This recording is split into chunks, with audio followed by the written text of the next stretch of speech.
Hello, everybody. Welcome to Meander Travel. I'm Tony. I'm Julie. And our producer, Caleb. Hey.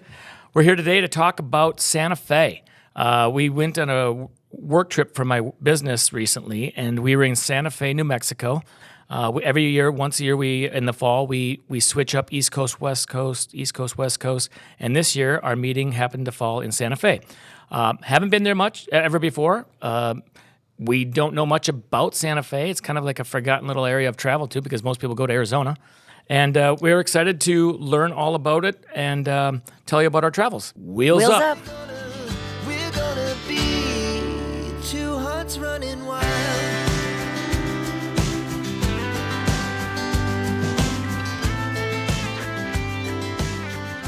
All right, so Santa Fe, not knowing much about it, Julie, the historian in our family, did some digging. So, Julie, please tell us a little bit more about Santa Fe. Sure, I would love to. Not because I've been there either or because I know anything about it. But I was actually, when you first told me we were going to Santa Fe for the meeting, I was like, oh, okay. Santa Fe. Yeah. I mean, I guess. It's like Delaware. Just kidding. Well, let's not No, it's offend better than any of our Delaware, people sorry. from Delaware, Santa Fe, lovely, lovely places.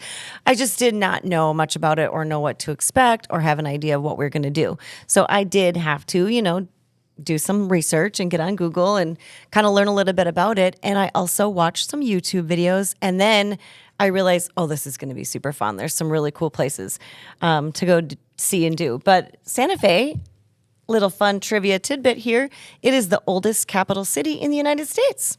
Isn't that interesting? And the highest elevation. And the highest elevation. See, it's got a lot of acclaim. And it had previously been occupied by the Pueblo since 1050. So somebody has been living in a settlement at that location for a very long time.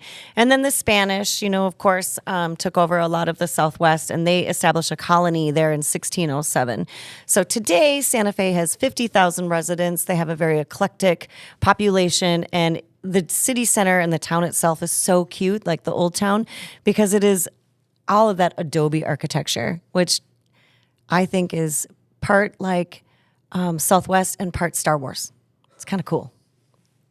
So, Santa Fe, by the way, I mentioned it's the highest elevation capital. Probably should have said how high. It's just over 7,000, almost 7,200 feet, which is quite a bit, 2,000 feet higher than Denver. So, if you ever get winded when you're walking around Denver, you can feel it when you're in Santa Fe. So, this was a work trip. We like to bookend our trip. We get to fly for free because it's a work trip. Julie and I go to this meeting. And then we go the weekend before and stay the weekend after. And we got airfare taken care of, and hotel is taken care of in the middle, and we just pick up the hotels on the ends. And it's really awesome for me because I don't even have to go to the meetings. So True. I just get to play Yeah. the whole time, which is awesome. But on this trip, we flew into Albuquerque because that's where the airport is. So you fly into Albuquerque, we rented a car, and then we kind of did a little bit of Googling, like what's there to see along the way. And we realized that you can take There's two ways. two ways. Yes. There's the major superhighway, that will get you there a lot quicker, but you're just going to zip up there real quick. And if you need to get there fast, you can do that. Or you can take the scenic highway, which is Highway 14. It's the historic route. It's called the Turquoise Trail. There's a small part of it that is like the old Route 66. I think, The right? Route 66 starts out in Albuquerque and goes just a little bit east, and then you jump on 14 going north. But there's one cool thing along that way on the musical road, which is there's only two places in the entire country that still have these. It's kind of a remnant of fun. They, like those thunder stripes on the side of the road, they space them out. They make a musical song, America Beautiful, and they place it on the side of the road off to the edge. So if you bring your tires over to the side of the road and you're going 45 miles an hour, as you hit these stripes, it's and it just goes into a song, and it lasts for about 45 seconds, and maybe not even that, 30 seconds. You finish, and you just keep on going about your day. And I knew where it was, and I was trying to surprise Julie. I was all excited. I was like, just be ready, be ready. And she's like, what are we doing? She had no idea. We get there, and it was very faint. I think the thunder stripes had worn off a little bit, and they haven't been upkept. And it was just, I think our car wasn't in the right spot, too. It was in the exactly. right spot. Thank you very little. But it just doesn't, because it kind of hums throughout the car inside. The harmonics of the hitting these thunder stripes plays the song. It just it left a little bit. I was very excited about it. I was geek like, out on that kind oh, of stuff. that was great. Okay, cool. But then we moved on to the Turquoise Highway going north. And Well, and I think, there was a very empty stretch of highway. I think you could turn around and go do it again, Yes, and do you it again, and do it again if you really wanted to. Do you guys know when they made the strips? no. That's a great But question. I don't even know where the other one is, and I'd like to know because Yeah. at least now I want to go and say I've done them both. Right. Well, I'm wondering if it's really old, maybe the harmonics went through the whole car because they were more metallic back right. then, but now they're mostly plastic. That and could be. whatnot. Good point, Oh, Gil. interesting. Yeah, good point. Well, anyway, so we decided to take the Turquoise Trail because we had plenty of time to meander up to Santa Fe. So we looked at some fun things we could do along the way. But first stop, you have to get coffee. So we pulled into this cute place called Cabra Coffee. Cabra means goat in Spanish, apparently. But the ironic thing was, in the parking lot were a whole bunch of donkeys. Donkeys unloading All over from the place. all kinds of trailers. And we're like, what the heck is going on with the donkeys? So curious, we had to walk over and see what was going on. And there's donkey races all over the country that these guys travel to, and they were there that day to do training.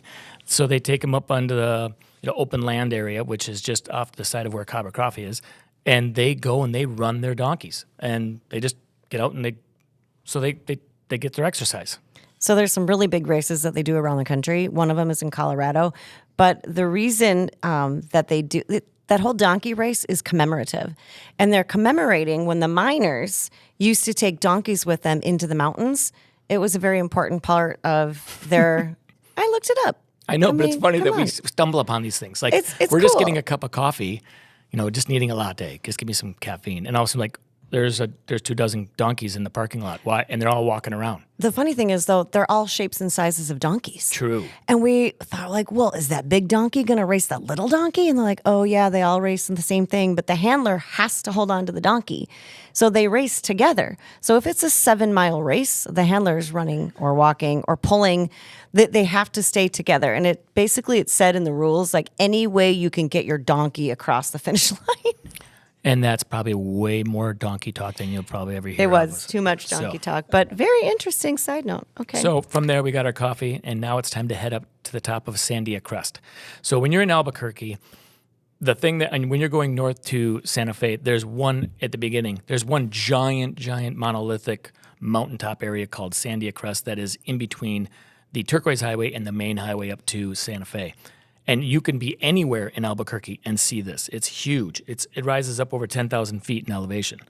So it's a long, windy trail up and in there. And then when you get to top, there's hikes along the cliffs, which if you're nervous about heights, there are some spots where you are straight down hundreds and hundreds of feet. It was awesome for photography. We took lots of pictures. We did a geocache. We took lots of pictures. It was really cool. Beautiful It is about- pit stop. 30 minutes off the highway, so you do have to kind of plan that into your time. But once you get up to the top, you have like gorgeous views across the Rio Grande Valley, and that was really lovely. And we didn't do it, but there's a tram on the western side that goes down towards the Albuquerque side because we were coming up on the east side on the Turquoise Highway. So we didn't do that part though. I'm kind of bummed we didn't do that because I was reading about it, and it is the longest aerial tramway in the Americas, and it's the 3rd largest in the world. So we might have to go back and try that because the pictures of it online look really cool, but we didn't have quite that much time. So anyway, as we kept driving, there are 3 or 4 cute little tiny towns that are Tiny. really tiny. So tiny, in fact, that there might just be like 2 saloons. But one of the towns that we really loved, it was our favorite. So if you're only going to stop at one place, this is the one that you should stop at. And it's called Madrid. Now, Madrid, not Madrid. it's spelled Madrid, like the Spanish town, but it's not how they pronounce it. They say Madrid. And it is a funky little eclectic town. It's a very artistic town, so there's lots of people who have shops that are selling their wares when it comes to really high-end art, paintings, sculpture. I bought a really super cool ring that I was in love with from this lady who Steampunk. makes steampunk jewelry. She takes old timepieces, like watches, takes the little timepieces out of them, and then creates jewelry out of them. And I got one that has a little A tiny 1930 1930s vintage Wittenauer. Wittenauer watch. just the little timepiece out of it. Still has a dial that moves. And then there was a couple amethysts that she put on it as well. To jewel it up. It was so cool. It was really, really unique. It was a one-of-a-kind piece because And then makes she them tried to herself. sell us her store because she was retiring and going back home to the East Coast. She's like, this store is for sale, and I have an apartment in the back. And she just proceeded to walk us through her apartment with all of her belongings sitting back there. She's like, here's my kitchen, here's my my bathroom, clothing. here's my bedroom. Like, There's my oh, socks on the wow. floor next to the bed. I mean, just it was weird. You know, she was just taking advantage of an opportunity that she saw before her, and we just aren't quite ready. You know, we're ready to move to the next phase of our life, Yeah. but I don't think it's in Madrid. Or being steampunk vendors. Maybe in Madrid. Madrid. But not Madrid. Not Madrid. Anyway, it was a really cool town. We had lunch there at a really nice restaurant called The Refinery, 14, I think. They had a lot of gluten-free items, and they also had some non-alcoholic juice drinks like a watermelon and cucumber soda with a spicy like chili on the rim. It hit the spot. So from there, you proceed up to Santa Fe. But just before you get to Santa Fe, you go past the biggest supermax prisons you've ever seen. One of which was on the south side of the highway that looked like it was old and run down and abandoned, and it looked like it had black soot coming from the walls up on the ceiling, from a way off distance. Like, wow, that thing looked like it burned. Off to the right side, there was the new max prison. But come to find out later on, I'll tell you more about maybe that prison in a minute later on as we're talking here. But so then you get into Santa Fe, and we had a nice place right in town, easy to walk to all the places. But one of the things you could do, and we did pretty quickly, was we took the commemorative walkway park, and that's a windy trail that goes up to the highest point in downtown. But as you walk, it goes by commemorative plaques of historical figures that were a part of Santa Fe. So I think there was like 25 of them or something. It was a series of plaques that highlighted significant events and Times and places and people. that happened kind of in Santa Fe's history. So Yeah, how it it talks happened. about the Pueblos at the beginning, then it talks about the Spanish, then there was an uprising, so it kind of earmarks each of the big events that happened as it winds its way up through the park. So And it's, then you get to the crest and you get to overlook all of. yeah, and then you get up there and it's Santa a Fe. beautiful view of the town. So it's a really great way to get a good little walk in, see the town from above, learn about the history. I highly recommend it. And it's right there in town. It's really walkable, probably very near where your hotel is or Airbnb. So that leads me to a real thing, a thing that we did once. We got together with our friends from the work trip, and we said, hey, we want to go do ghost tour because we like doing ghost tours. Well, okay, this one was okay. I mean, it wasn't great, but we had a guy. No offense to him, it was his first week doing these tours in Santa Fe. So he's done it before. He's really energetic, wants to learn, but he doesn't know all of his stuff yet. So he was learning, and we gave him a lot of grace, and it was fun. We got to walk around the town and hear more about stuff. One of them being is that these ghost tours, some of the stuff was from the uprising in the prison. That prison and the stuff from that prison, there was all kinds of killings and uprisings in the prison, and he talked about it. And I started to think, is that fire from that old prison on the west side? Is that from that? Don't know. It might be. Never did the research, but in my mind, that's what it was. Then we also got to hear about some of the things that were on those commemorative walkway plaques of the uprisings with the Pueblos and whatnot, and different times, and they talked about those in the ghost tour. So it's a very historical ghost tour in Santa Fe. Most of the time, ghost tours are. Yep. And that's what we really like about them. We're very much into history. We very much want to learn about the place that we're at. This one was just not as like tintillating, I guess, as Right. some could be, but So then when I'm in my meetings, which was for 3 days, but I'm only there in the morning, and then the afternoons we get to go and do things with our fellow coworkers and whatnot. But during the mornings, my wife has been tasked over many years of planning and organizing the fun activities that the spouses/significant others do in the mornings. So she had 3 days of, hey, what are we going to do? And she does a wonderful job, and many people love her for this, plans out really cool things and activities. She's going to talk about the ones that she did for those days while we were there.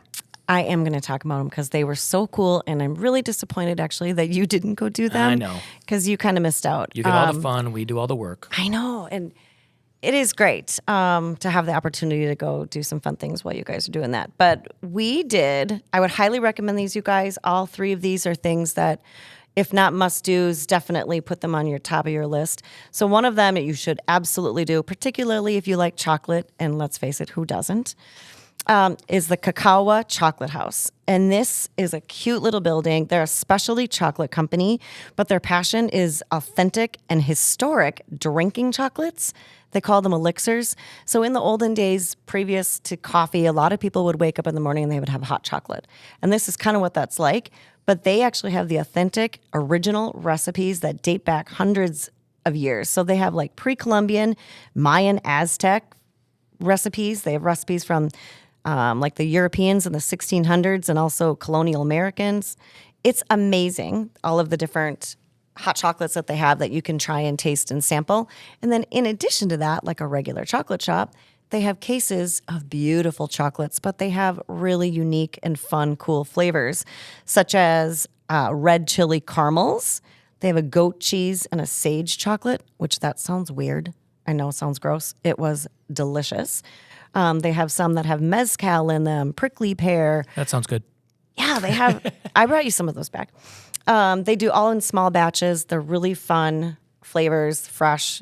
Anyway, go do it. Those are Try it. old recipes, but you told me, okay, you just said hundreds of years. I thought you told me they go back thousands of years. Okay, well, I guess if you go back to 16 or the 1050 from 1050. way back. I mean that's a really long time to even have a recipe. How that gets transferred down through the ages is impressive. But anyway, so that's one place you should go. It's an easy, quick stop. Then another place that's really famous in Santa Fe, and everybody goes there, is called the Loretto Chapel. And this beautiful chapel is known for its very famous spiral staircase. This spiral staircase is beautiful. It's a handcrafted wooden staircase. Originally, there was a choir loft. There was no way to reach it. The nuns that lived and worked in this chapel wanted to have a staircase, so they prayed about it. And suddenly, a gentleman, a traveling carpenter, comes in and says, I'll create this for you. And he built over a series of months, I don't know, this. With stipulations, though, right? Like he had rules about, like you couldn't bother him, and he was not to be. He had to have it all to himself, I think, while he was doing it. That might be. I don't know. Maybe you read that after the fact. Yeah, that's possible. But he finished the staircase and he left town without being paid, by the way, and nobody knew who he was. He completely disappeared. So there's 3 different mysteries about this. 1, who was he and why did he do it and he didn't get paid? 2, how did he construct it? Because his skills must have been extremely off the charts because he used no nails. They have wooden pegs, and it's not even supported. It's the spiral twisty staircase that's not supported with no nails. And then the third one, which is the spooky one, which is the really cool otherworldly one, is the type of wood that was used is a kind of spruce that is not native to New Mexico and is not known to be anywhere else on the planet. So they think this is a saint kind of a situation where they had a need, and this mysterious saint appeared to build them this with wood that doesn't even exist, without the right tools or equipment, nails, to build it. It's free-floating, standing without support, and it works, and it's still standing. It's crazy. It's very beautiful. So you pay $5 to get into the chapel to see it, which is fine. I saw pictures in a book about it. Yeah, you could do that too. You wouldn't necessarily have to stand in line, but you know what?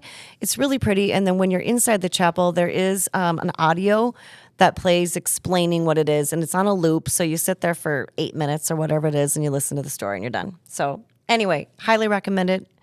It was really cool. It's an interesting story. And then after that, we ladies headed to... Oh, wait, ladies, and the Rooster. There was one guy. Yes, Rooster was with us. The Rooster. That's correct. Rooster was with us. We had a gentleman this year. So one of the women was in the meeting with Tony, and her spouse got to come with us. So a day's not complete if you don't try to go find some fun little wine tasting. So we went to the Gruet tasting room. Gruet? It's French, not real sure. The tasting room is in the historic Hotel St. Francis.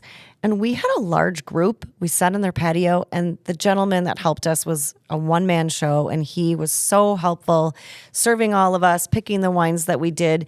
And we chose sparkling wine because they're actually known for their sparkling wine. So the Gruet Winery has roots originating from the Champagne House in Baton, France. So these are actually almost champagne roots. So it's They just survive really well in New Mexico because of the bone dry, sandy soil, the high elevation, and then the dramatic like day-night temperature swing. That's actually really good for winemaking. So the wine survives really well in New Mexico, and it's delicious. The funny thing about the bone dry soil is that that's not what you guys had, though. You guys got hit with the devastating thunderstorm that came through town, which it doesn't rain a lot. That is ironic. We were sitting on the patio, and then like all of a sudden this deluge opens up, and With we go running high inside. winds. And the crazy thing was, I looked outside at one point in time, and the water was midway up the wheels, like the tires on the car that was parked out front. Flash flooding. Crazy. Like all of a sudden, just the water was that high. And then 5 minutes later, it was done. And we walked outside half an hour Sunshine. later, and the water was gone. I And don't know where sunshine. it went. Yeah. It was beautiful. It was just bizarre weather. And they said that time of year, so we were there in September, can be unpredictable like that. So very odd. So after that, when we're done with our meetings in the afternoons, we like to go and do things with other participants from the meetings. And we got a bunch of friends that we do a lot of things with. And one of the things we did was we wanted to do some artsy, craftsy kinds of things. So Did you? Did you want to do artsy crafts? I did. I did. I like doing that kind of stuff. Come on. No, it's cute. He's actually really good at arts and crafts, you guys. So we went to a place called Prairie Dog Glass, and what this is it's a bunch of artists that like to make things out of glass, like blown glass. And I think that they do so much of it that they said, you know what, people want to learn, and they want people to learn because it's a craft that they want to, not die. And they have classes where you can go and you pick out an item, say, I want to make this, and they assist you, and you sit there and do the glass. They do the blowing of the actual glass, but you do all the molding and the shaping, pick out what kind of glass colors you want. That's the hardest part. That is, he said, he goes, all right, this is the hardest part, but everybody sits here and, just takes so much time looking over the 25 different pieces of colored glass. And then you finally pick out your glass, and then it's easy to go and do all the other stuff. It's fun.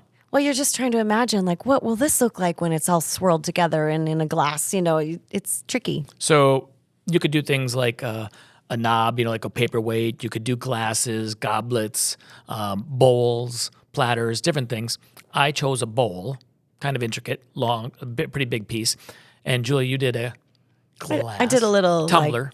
Well, yeah, it's kind of like a little wine glass or just a little cup kind of. So here's me not thinking. I thought I want to do the complex, really cool, big thing, right? It's got all these colors. It's really neat. I didn't think that I'm flying home on an airplane and I've got carry-on, and I'm like, how am I going to get this big giant glass bowl home now? So And it's curvy too. Like the curvy. edges were like kind of windy. It wasn't smooth. It was like. No. So I wasn't thinking I should have done a glass or something that was easily transportable and not so breakable. So my carry-on home was very fragile, but it was really cool. We had like 8 people doing it, and we all took turns. We got to work with different artists. Really cool place, great people, fun, kind of sarcastic and comedy. The guy would say, okay, now you have to do exactly what I say.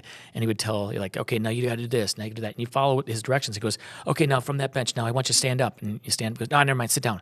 And you sit down. And he goes, no, stand up. And you stand up. And he goes, God, you're easy. He was just messing with us. And he did it to every person that came in and sat down. And it was like, so I got a couple people on film he was screwing around with. Yeah. He liked to play with people. Yep. So that was funny. a fun thing to do. We all It got was some really so cool fun. things. You wanted to go back and do it again the I next did. day. I actually want to become a glass blower. I want to pick up this as a side little gig. or Tony hobby. and his hobbies. Yeah, exactly. You know me. So what else did we do for artsy fartsy? So another artsy fartsy thing that we did with a number of people in our group was we went to the Tumbleroot Pottery Pub.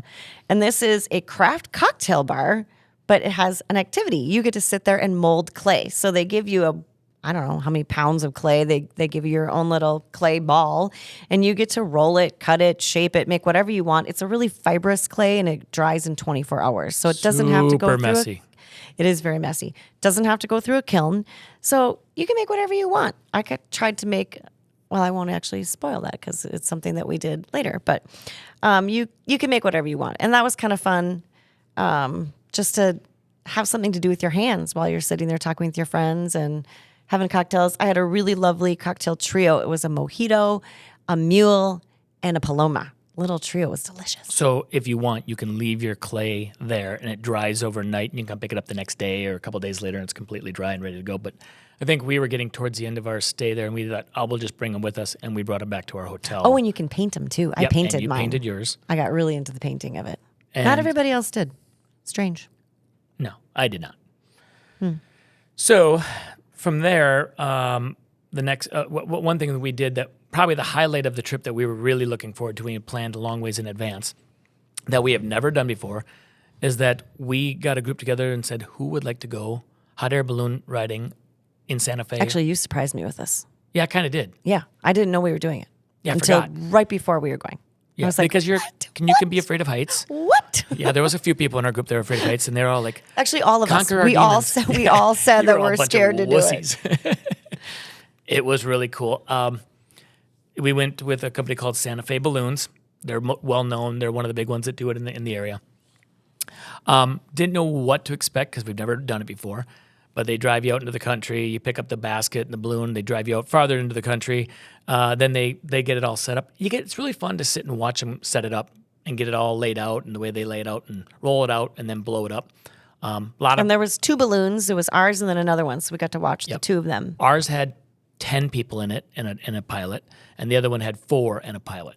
So theirs was a lot more nimble and easy to rise and quick. Ours had to use a lot of propane to get it going It was because big. we had so many it's people. a really big one. But it was, I wouldn't say disappointing because it was really unique and cool. But I think I would talk to my pilot next time and say in advance, this is what I would expect or like to have out of my ride. Because we didn't go very high up. Normally, you can go up like a mile up in the air and be really high and look down on, for long distances. I'd say we got up at about 400 feet max. I mean, I don't think we ever went really too high. We basically were just clearing the ridges. Yeah. We didn't even get that far off the ground, so to speak. There was zero wind. There was almost no wind. So when we got up in the air, we were barely moving. If you went really high up, we saw other balloons that did get up into some other winds, and they were moving pretty good. But we stayed low, and then we sat down into a valley, not very far from where we started, only because he couldn't get anywhere, and he didn't want to try and get too far away. So we went. The unique thing, I didn't know this about balloons in the wind, but obviously they got to go where the wind is. I knew that. But at one level, let's say you're 100 feet off the ground, you might be going really slowly forward. Then you go up about 40 feet, and all of a sudden you're going backwards because the wind at a different level is going the opposite direction. And then we went backwards, and then we went down, and then we went forward, and then we went up, and then we went backwards. And we did this for 15 minutes. And then we finally said, he goes, I'm setting it down. And you're at the mercy of the wind, so that kind of sucks. But we didn't have this epic, way up in the sky views, and we didn't have that. But I think that might be the next time.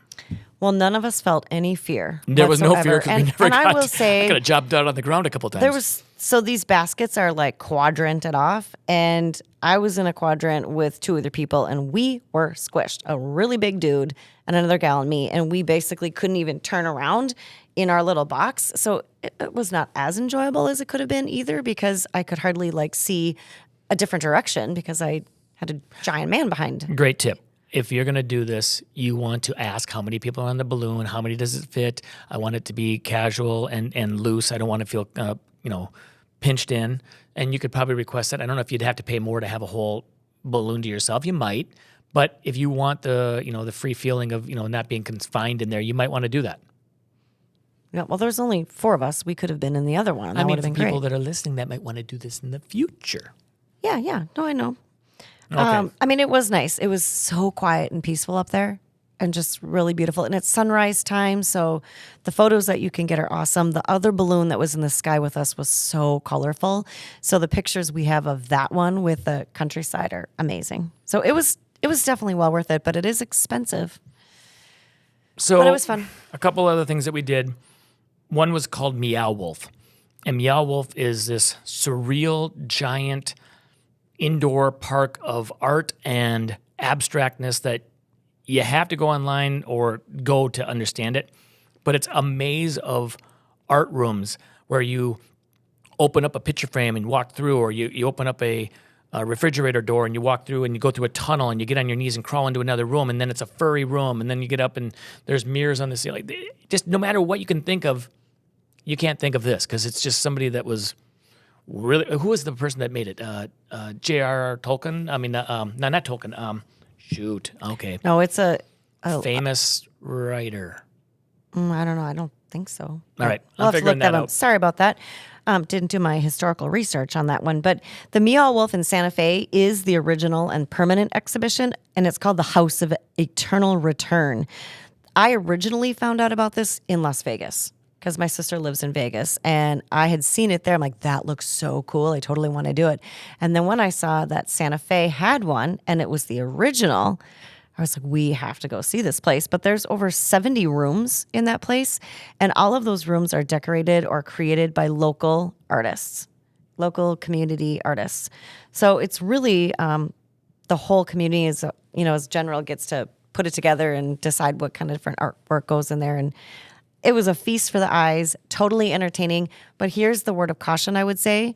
There are some really tricky areas to navigate in there. So if you have mobility issues, it could be hard.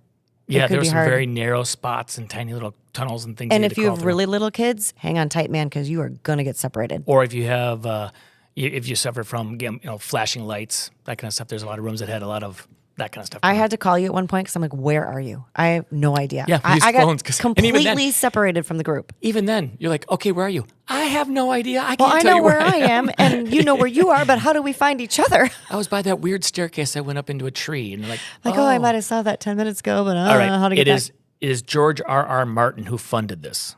Oh. That's why I got the initials thing on the Tolkien thing, and that made no sense because that's way too long ago. But anyways, R.R. Martin was the one that funded the original. Okay. Well, that makes sense because it's wildly fantastical. Yep. It's super fun. I don't think I'd go back to the same one ever, but I would definitely go to a different one because it's all unique to the next place. Yeah. They don't each repeat one it. It's all unique absolutely. artistry. I'd go to the one in Las Vegas for sure. Yep. That'd be really fun. All right. So those are kind of that's a wrap up of most of the things that we did. One more thing. What? We went for a hike in a really cool place with a friend, Chuck. Chuck is my quasi boss. In the future, he will be my boss. Would be my boss. We went for a hike and to Chimayo. It's Chimayo or Chimayo? Chimayo. You say Chimayo, I say Chimayo. It resembles the Badlands. It's a really cool hike. It does. About 5 miles we did, where you walk in the old riverbeds and you walk amongst these big, huge, towering cliffs, and it's really beautiful. But water, yeah. Bring water. We didn't bring enough water. We did not bring enough water. We didn't think we were going to go for that because it's a loop and then a loop beyond the loop. And Nobody told me it was going to be 5 miles. In the pouring down heat. Anyways, we went with Chuck, and this was the time, and I can reveal this now, but this is the time that I actually addressed my leaving work to go do what we're going to do. Like when we talk about being digital nomads and changing our work life and how we're going to do things in the future, I broached the subject for the first time with somebody from my company above me to say, this was going to be my last meeting that we do in the fall. I will not be at next fall's meeting. Very sad. We may go just to have fun and see people, but I'm not going to be in the meetings because I will not be working for the company more. By the time you hear this, that might have happened. But Chuck is a dear friend for years and quasi my boss, so I told him about it, and he says, I'm going to do everything in my power to try and keep you, but also really happy for us and knows that what we're doing is something that we want to, it's a passion that we're going to follow. So he supports us. But he doesn't want me to go because he wanted my help. He had a lot of plans for you, but he was so sweet, and you were really nervous to talk to him because you just didn't know how it was going to go, and it had been weighing on your shoulders for so long. And it was the right moment. It was just the three of us. Yep. Other people didn't. For multiple hours out on the trail. So we talked. I mean, we could have died out there together, so might as well get everything off your chest. We talked about every detail. So yeah, so that was was good. a great ending to the trip. That was our last day on the trip in Santa Fe. Then we went back, got on the super highway, which I kind of thought was fun because Julie slept a little bit and I probably went way too fast. But that highway is really straight. It's just straight with these just rolling hills, very ever so gently rolling hills, and everybody's going. Well, and actually, fast. we remarked how it looked like it was brand new road, like it had just been paved or something. I don't think they have the problems that we have here in Minnesota. So, yeah. Well, that is a wonderful entree into our next topic. So you're talking about leaving work. Good segue. Both of us. We both have new news. Yeah, both of us have new and exciting news in the last few weeks, I guess, as far as jobs that we may be able to do in the future. We talk about being digital nomads and having an income outside of our existing jobs now, and that's something that provides us to be able to travel Yeah. So, Julie, tell us about your travel. Well, sometimes, you've just got to put things out into the universe, and the universe will have a way of answering for you. So about a year ago, we were talking to your college roommate, actually, and he has a job where he knew of somebody, oh, hey, you should do this job. You can travel and go to different cities all over the country, and you can basically work a event, like a big corporate event for a company, and you can be in charge or hand out like the gifts that they give to employees or attendees of the conference. So it's a very easy gig, and I did it for the first time this past month.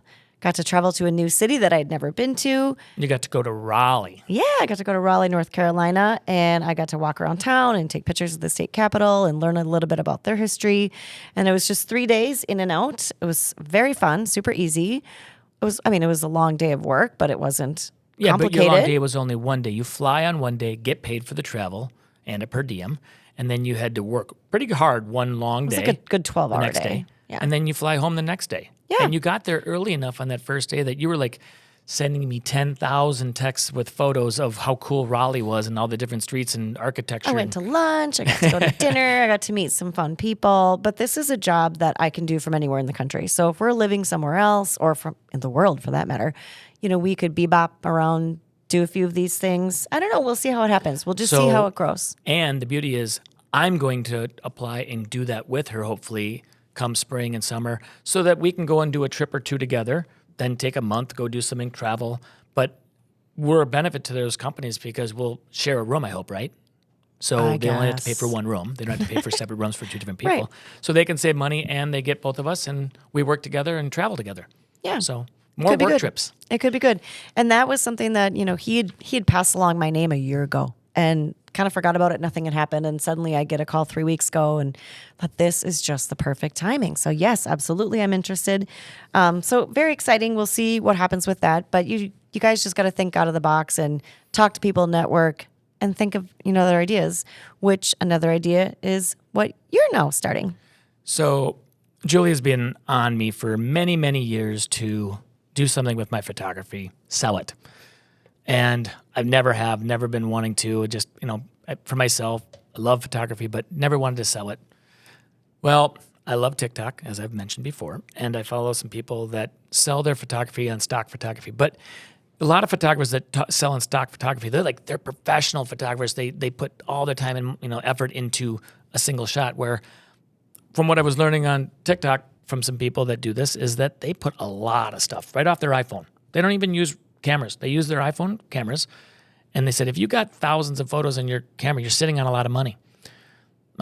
They load up their images to companies like Shutterstock, and they just put them out there in the world. And if people want to buy them, they pay for usage, or they buy them outright from you. And you don't know what they want. What companies nowadays want is they want that, that personal handheld camera iPhone look, and they use it in their advertising as kind of like real people, not professional photography. It's relatable. It's not too polished. That's exactly right. Yeah. So Julie and I started pouring through our photos online, and she says, you need to do this. So she's been on me, and that was a couple weeks ago, but I have a surprise for my wife. Ooh. So I've actually loaded and submitted a bunch of photography. Now, I haven't sold any yet, and it hasn't not been done. I thought you were going to say we're already making money. But I need you to do something while we're here live on this air. One of the things the hard thing is you don't know what you can put out there, because buildings, people, what's in the, is there trademarks? Is there copyright on things? Do you have to get releases from people? And it's kind of complicated a little bit at first, but I think once you get the hang of it, it probably becomes second nature. Mm-hmm. So, Julie, if you would, this is a release form for your modeling that you did for me. I took a picture of you when we were in south of France that I submitted of you sitting underneath the Big Dipper in the North Star. It's a super cool picture. But you need to release this entirety to me. I did put the clause in there that it's not to be able to be used for pornography. Oh my gosh! Seriously? Really, that's an option that I said no pornography. So I did put that in there for you, but you need to sign that. Thank you. You need to sign this and date this. Okay. And now I'm going to submit this as the last one that I have to submit tonight, and then I will have a bunch of them in there. I'll do more in the future, but this one I wanted to get in, and I wanted you to sign it here while we're live on this thing. Awesome. So I just signed my name. It says model Julie. I know. Ooh, You don't. By the way, that's a first. If you notice the fine print, it does say you get zero money out of this. Yeah, I'm like, wait a second. How does this work? Well, we're a couple. If I sell it, then it's our money. Yeah, okay. Do I really have to put my social security number on there? This is a legal document Wow. release that we have All to right, give. Yeah. important. So, anyways, so that's what I'm doing right now. We're going. I'm now pouring through photos of old trips and different things, and We're gonna get rich. Putting them out, yeah, at like 6 cents a piece. But you know what? It adds up if they use it in multiple. You got to start somewhere. Right. Yeah. The people that are doing this, some of them are making pretty good money. So you got to learn it, and it's something you obviously, like anything else, the more you do, the better you get at it. So The thing is, like, we already have a lot of inventory between you and I. I mean, the I've got inventory. 70,000 photos on my phone. Yeah.